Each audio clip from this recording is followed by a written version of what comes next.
So the first CS2 major just ended and Cloud9 finished in the top 8. This is about what I expected going in. I expected us to make the major, which we did. I expected us to make the second round, which we did. And top 8 is about where I had us. If we didn't make the top 8, I would have been pretty disappointed. If we went farther than top 8, if we beat Vitality or FaZe or Spirit or any of those teams, that would have been kind of surprising. Now, going into the playoffs, we were playing so well, I thought we had a chance. When we left Sunday and we knew we were playing Vitality, my initial thought was, we could actually do this. We're playing well. We already beat Vitality on this major run. We can do this. But as the week went by and by and by, I kind of started to feel more and more like Vitality's going to level up.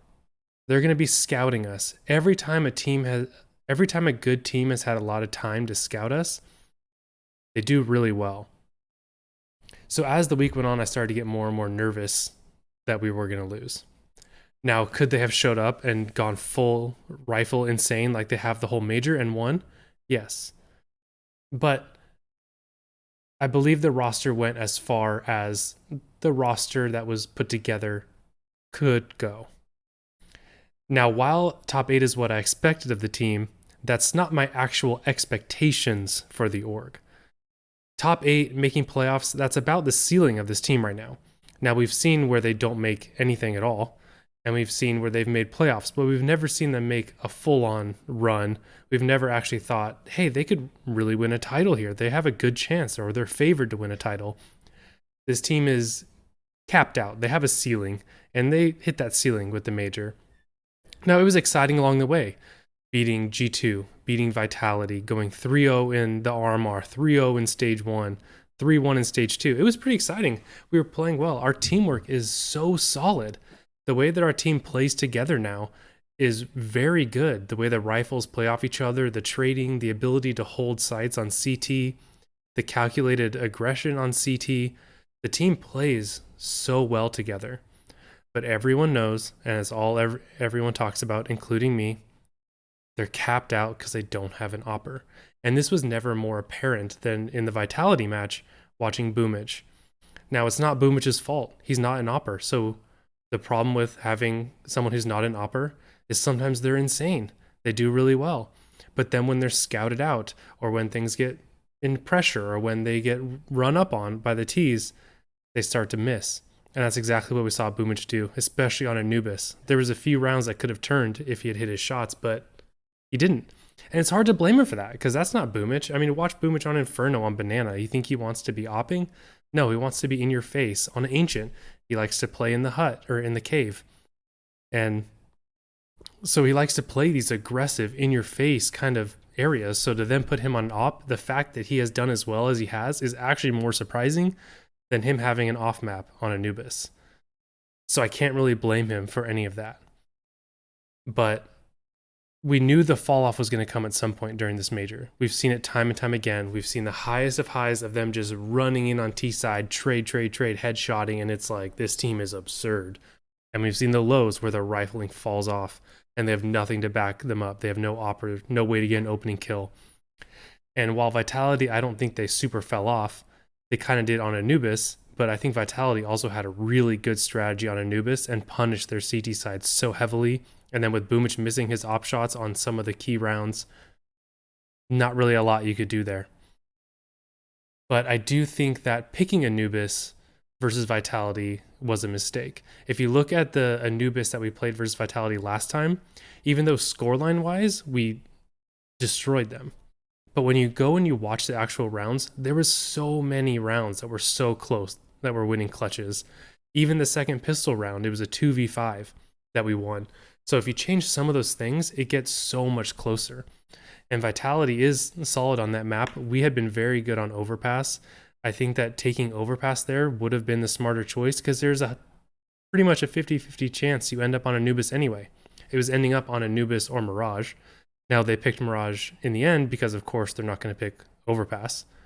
But I feel like that was still a mistake, because we still could have had Anubis and Overpass. And if we vetoed them into our two best maps, even if they're also good on Anubis, and you go to an Anubis Decider, I take that. Even if the same thing happens on Anubis and we just get destroyed because their game plan is so well. They knew they were probably going to play it. I think they had a perfect strategy for it, and they were probably going to pick it third based on the way that they played when we picked it second. So I think that our veto versus Vitality was bad, but I also think that Vitality was just a better team. Their riflers were very good. Our riflers were good in the first map, but couldn't pull it through. And then we kind of started to fall off in the second map, and they just destroyed us. We didn't have an Awper to take away any of their aggression. They held for all of our pushes. They knew when the mid pushes were coming. They were watching for the A pushes from Axile.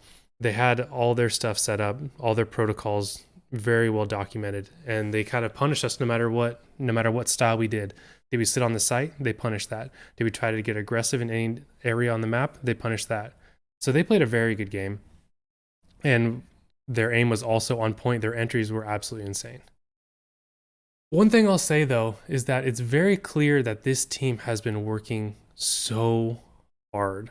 The amount of adjustments that they've made just since putting this specific 5-man together is crazy. Think of how many times they've had different oppers. They've had Boomich opping on Ancient, or they had Perfecto and then Boomich and then Perfecto again.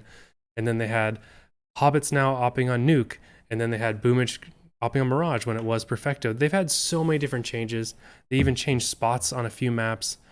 And it's very clear how much work they're putting in together, and the cohesiveness that they have actually shows how well their practice is going too. So I think in scrims and other matches, their protocols are very good. I think the way they play is very good. Their retakes are insane.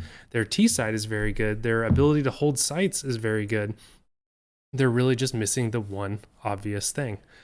They need to put Boomich back in the spots he's comfortable in. They need to have an Awper who can get opening picks, and it just kind of would make sense all role-wise.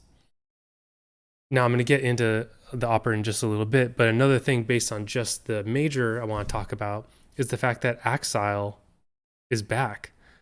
And while that's hard to quantify, I was trying to think of a way to like statistically quantify or have a way to just say, oh, well, his aim is better. He got the kill this time. He didn't get the kill last time. But it really feels like that. I was thinking about making an Isn't Axile Back video before the major, because it was feeling like he was really starting to come back. His aim was coming back. His decisions were coming back. His rating was getting higher. His ability to multi-frag from site holds was getting higher. And so I was going to start making that video. But then the major came, and it's clear that he's back. He had the 5th highest rating at the major. He had the 3rd highest rifle behind only Donk and Brolin. He had over a 1.15 on 6 of the 8 maps. So he was very solid, and he was back to looking like the solid player that we used to have. And so I think this was amazing to see from Axile, because it's something we've been waiting months and months and months, probably a full year, maybe more, to come back. We've been waiting for this Axile, wondering where he is. And it seems like he's finally comfortable in his spots or with the calling or whatever was making him feel uncomfortable. Maybe it was CS2, or maybe it was the teammates. I kind of wonder if Axile has a similar thing to what Floppy was saying when he was going into like the Colossus and stuff, that when he's having fun or he's in a good environment, he plays significantly better. So I wonder if something is like that with Axile too, where when he was in the environment with Nafany and Shiro and Hobbit, and there was clearly issues going on in that team, you wouldn't really see it in the vlogs.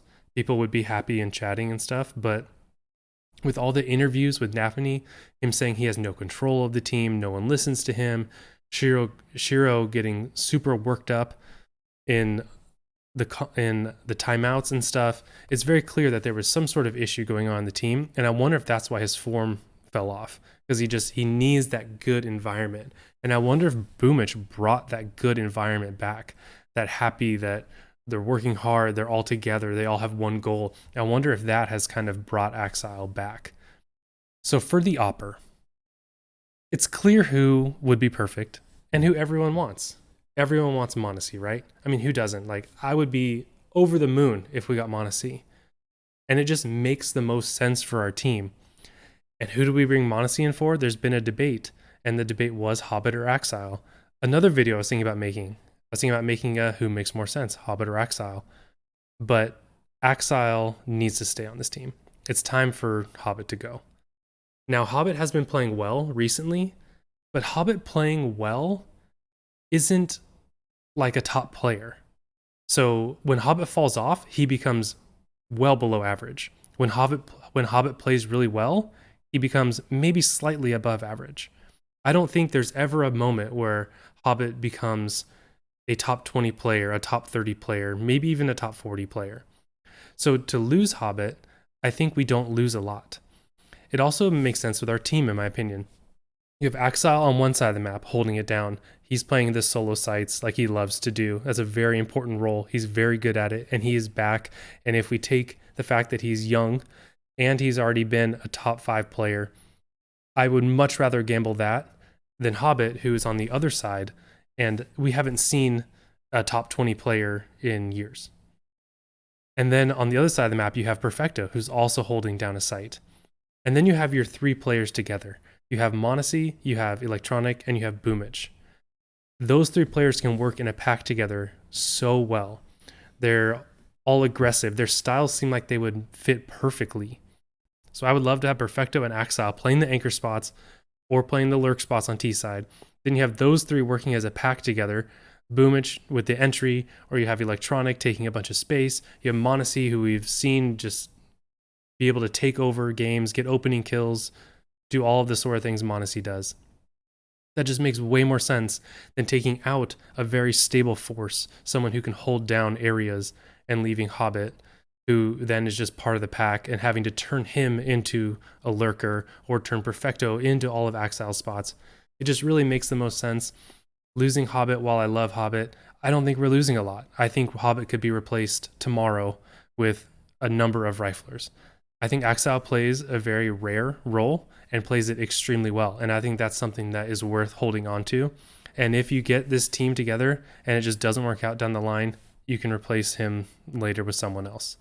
But I think just getting rid of Hobbit just makes the most sense. It would just be less movement across all positions. It'd be a faster learning curve for the team, and I think they could ramp up really fast.